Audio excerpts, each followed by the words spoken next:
అందరికీ నమస్తే అండి. ఆంధ్రప్రదేశ్ శాసనసభలో ఆర్థిక శాఖ మంత్రి పయ్యావుల కేశవ్ గారు జస్ట్ ఇప్పుడే బడ్జెట్ ప్రవేశపెట్టారు. సో నేను ఈ వీడియోలో సింపుల్గా ఆ బడ్జెట్లో ఉన్న ముఖ్యమైన అంశాలు ఏ శాఖకు ఎంత కేటాయించారు అనేది సింపుల్గా చెప్పేస్తాను. సో ఈరోజు ఈవినింగ్ కానీ రేపు మార్నింగ్ కానీ మనం డీటెయిల్డ్గా లాస్ట్ ఇయర్ బడ్జెట్, ఆ బడ్జెట్లో కేటాయింపులు, ఆ బడ్జెట్లో ఖర్చులు, సో ఈ సంవత్సరం కేటాయింపులు, ఈ 2 సంవత్సరాల్లో కేటాయింపులకు ఖర్చులకు తేడా ఏముంది, ఈ మొత్తం పర్యవసానాలు పరిణామాలన్నీ మనం సాయంత్రం కానీ రేపు మార్నింగ్ కానీ డీటెయిల్గా అనలైజ్ చేసుకుందాం. ఇప్పుడైతే ఓవరాల్ కేటాయింపులు సింపుల్గా చూసుకుంటే ఈ 2025-26కు సంబంధించి బడ్జెట్ 3,22,359 కోట్లు. ఇది ఆంధ్రప్రదేశ్ రాష్ట్ర చరిత్రలో హైయెస్ట్. ఇంత భారీ బడ్జెట్ ఎప్పుడూ కూడా ప్రవేశపెట్టాల. సో ఈ బడ్జెట్లో ప్రత్యేకంగా వ్యవసాయం కోసం 48,000 కోట్లు కేటాయించారనమాట.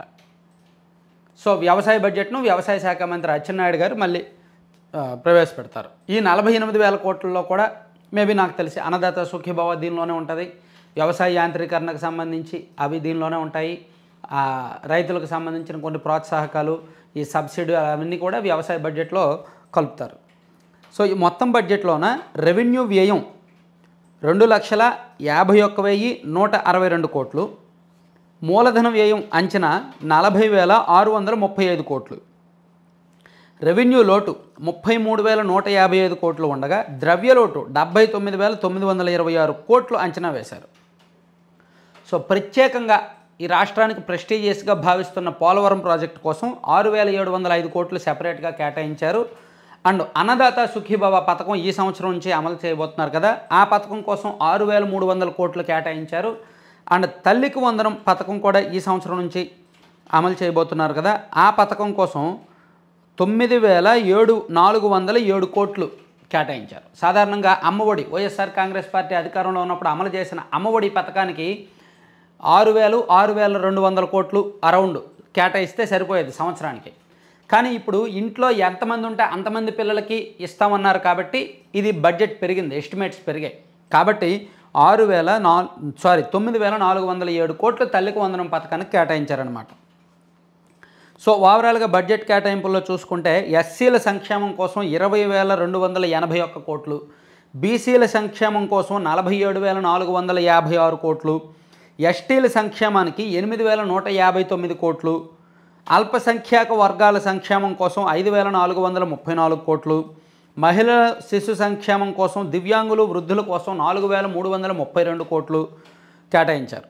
వీటితో పాటు హెల్త్ డిపార్ట్మెంట్ వైద్యారోగ్య శాఖకేమో 19,264 కోట్లు, పంచాయతీరాజ్ శాఖకు 18,847 కోట్లు, నగరపాలక పురపాలిక అభివృద్ధి పట్టణాభివృద్ధి శాఖకు 13,862 కోట్లు, గృహ నిర్మాణ శాఖకు 6,318 కోట్లు, జలవనరుల శాఖకు 18,019 కోట్లు, పరిశ్రమలు మరియు వాణిజ్య శాఖకు కలిపి 3,156 కోట్లు, ఇంధన శాఖకు 13,600 కోట్లు, R&Bకి 8,785 కోట్లు, యువజన పర్యాటక సాంస్కృతిక శాఖకు 469 కోట్లు, గృహ మంత్రిత్వ శాఖకు ఓవరాల్గా మనం ఇందాక గృహ నిర్మాణానికి చెప్పుకున్నాం, ఓవరాల్గా గృహ మంత్రిత్వ శాఖకేమో 8,570 కోట్లు, తెలుగు భాషాభివృద్ధి ప్రచారం కోసం 10 కోట్లు, అండ్ మాదక ద్రవ్యాల నిర్మూలన కోసం నవోదయ కార్యక్రమం చేపట్టారు కదా, ఆ నవోదయ కార్యక్రమాన్ని విస్తృతంగా జనంలోకి తీసుకువెళ్ళడానికి ఒక 10 కోట్లు కేటాయించారు.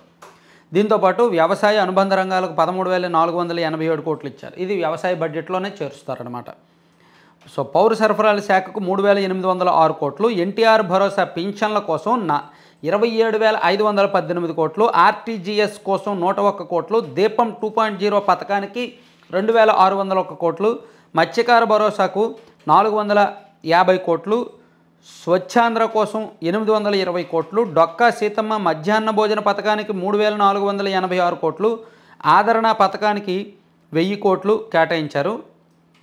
వీటితో పాటు ఇంకా ఉన్నాయి కొన్ని.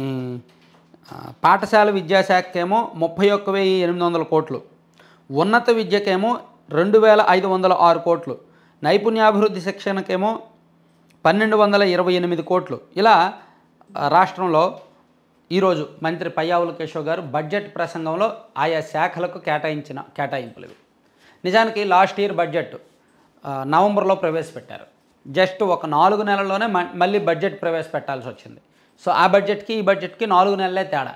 మరి వాళ్ళు అప్పుడు ఇచ్చిన ఎస్టిమేట్స్ ఇప్పుడు దాదాపుగా 50% కూడా రీచ్ అయ్యి ఉండరు. అప్పుడు వ్యవసాయ శాఖ 20,000 కేటాయించారు అనుకుందాం. ఇప్పుడు ఎంత ఖర్చు అవుతుందండి ఈ 4 నెలల్లో? పెద్దగా ఏమీ ఉండదు. సో కూటమి ప్రభుత్వం అధికారంలోకి వచ్చిన తర్వాత ఇదే ఫస్ట్ పూర్తి స్థాయి బడ్జెట్ అండ్ ఆంధ్రప్రదేశ్ రాష్ట్ర చరిత్రలో ఇదే హయ్యెస్ట్ బడ్జెట్. భారీ బడ్జెట్ అనమాట. అయితే కేటాయింపుల వరకు ఓకే, బాగానే ఉంది. అయితే అమరావతికి సంబంధించి ప్రత్యేకమైన ప్రస్తావన లేదు. మేబీ ఈ సిఆర్డీఏకి ఏమైనా సెపరేట్ ఫండ్స్ ఇస్తారేమో చూడాలి, లేదా ఈ పట్టణాభివృద్ధి శాఖ ఇచ్చిన దానికి కూడా ఖర్చు చేస్తారేమో చూడాలి. పోలవరం కోసమేమో 6,700 కోట్లు అంటే నిజానికి కేంద్రం ఇచ్చే ఒక 1,200 కోట్ల అడ్వాన్స్ ఉంది. దానికి రాష్ట్రం నుంచి కూడా కొంత కేటాయింపులు చేశారు. మేబీ ఇది అలా సర్దుబాటు చేస్తారనేది చూడాలి. ఇక జలవనరుల శాఖలో మిగిలిన ప్రాజెక్టులు చాలా ఉన్నాయి. వెలుగొండ ప్రాజెక్టుకి సంబంధించి కాలువల నిర్మాణం చేపట్టాల్సి ఉంది. దానికి కూడా కేటాయింపులు చేశారు. ఇవన్నీ ఎక్కువగా అరకొరగానే కనిపిస్తున్నాయి. వీటిని ఎలా సర్దుబాటు చేస్తారనేది ముఖ్యం. కేంద్రం ఇచ్చే నిధులను కూడా ఇప్పుడు పంచాయతీరాజ్ శాఖకు 18,000 కోట్లు ఎంతో ఇచ్చారు. నిజానికి పంచాయతీరాజ్ కేంద్రం నుంచి భారీగానే నిధులు వస్తాయి. కేంద్రం ఇచ్చే నిధులను సద్వినియోగం చేసుకోవచ్చు, డబుల్ అవుద్ది. ఇక వైద్యారోగ్య శాఖ 19,000 కోట్లు ఇచ్చారు. దీన్ని సఫిషియంట్, ఇది సరిపోద్ది. కాకపోతే దీన్ని ఇంకా సద్వినియోగం చేసుకుంటే బెటర్ అనమాట. సో ఓవరాల్గా బడ్జెట్కి సంబంధించి ఈరోజు ప్రసంగం అయితే ఇది. దీనిలో బ్యాక్ ఎండ్ ఫ్రంట్ ఎండ్ మొత్తం ఓవరాల్గా 360 డిగ్రీస్లో ఈ బడ్జెట్కి సంబంధించి క్లియర్ అనాలిసిస్ మనం ఈవినింగ్ చూద్దాం. Thank you.